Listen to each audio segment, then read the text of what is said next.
Salut tout le monde, aujourd'hui on se retrouve pour une troisième vidéo. C'est déjà la troisième vidéo. Aujourd'hui on va customiser ce véhicule là.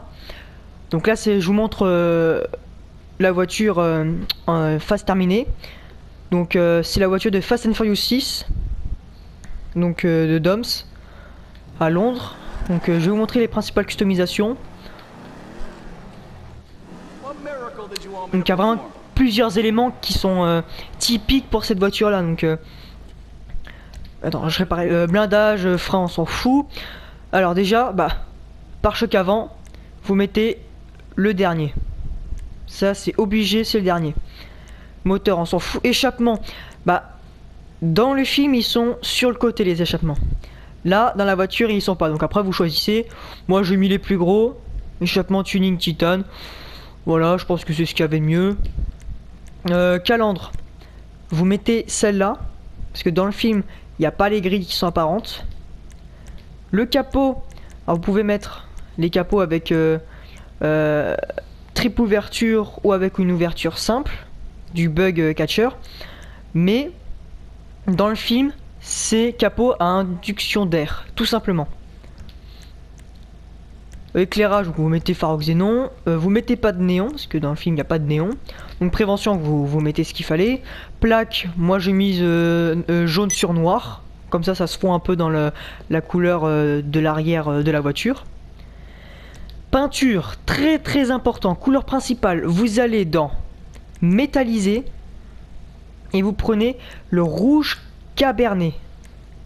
C'est un peu un rouge bordeaux. Mais vraiment métallisé, parce que en classique ça y ressemble encore, ça y ressemble aussi, mais moins métallisé. Bon, c'est vrai que c'est plus cher, mais c'est vraiment pile poil la couleur qu'il faut. Alors vous mettez un nacré si vous voulez. Personnellement pas de nacré, ça me suffit moi. Une couleur secondaire, vous mettez la même, parce que sinon ça fait des bandes comme ça. Ça fait pas du tout comme la voiture. Le toit, vous mettez le toit de série. Vendre, on s'en fiche. Bas de caisse, vous le mettez. Aileron, bien sûr, obligé, vous mettez le aileron haut, parce que c'est vraiment celui-là qui est typique de la voiture. Donc à la base, c'est une Dodge Charger de 1969 qui a couru pour le Daytona. C'est cette voiture de base. Les suspensions, vous mettez suspension de compétition ou suspension de sport. Il n'y a pas une grande différence. Moi je mets toujours suspension de compétition pour les grosses cylindrées. Après pour les super sportifs, je vous conseille de mettre les suspensions de sport. Mais bon, ça je ferai d'autres vidéos sur les super sportifs et tout. Je vous montrerai la différence et tout. Donc transmission turbo, vous faites ce que vous voulez. Les roues, type de roue, vous allez dans muscle car, jantes de série et vous mettez les Kraka. C'est vraiment les Kraka qui sont identiques à celles du film. Ensuite, couleur des jantes, vous mettez alliage.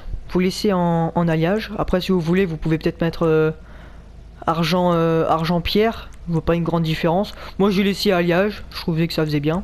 Pour les pneus, vous pouvez mettre les pneus custom. Moi, je les ai mis. Parce que je me rappelle plus s'il y avait les pneus custom. Je crois qu'il y avait quand même les pneus custom. Donc, c'est pour ça que j'ai mis les pneus custom.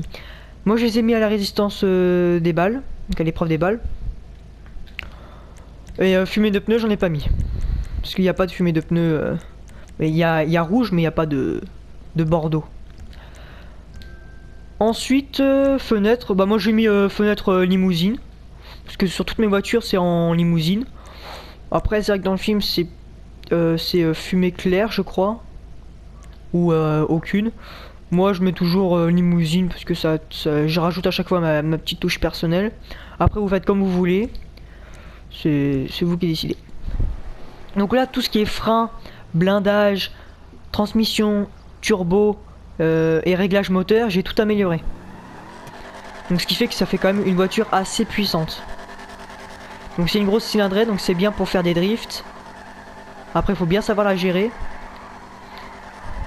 Surtout au niveau des accélérations. Parce que c'est pas les voitures les plus simples à gérer, les grosses cylindrées. Mais après ça prend. Donc je vais vous montrer un petit drift. Après avec on peut faire aussi des petites figures un peu ce style là. Voilà, après il manque un peu de vitesse et tout, mais bon. Voilà, c'est toujours ça. Donc là maintenant que je suis coincé, je vous dire c'est tout pour cette vidéo. Je vous dis bon game à tous et ciao tout le monde.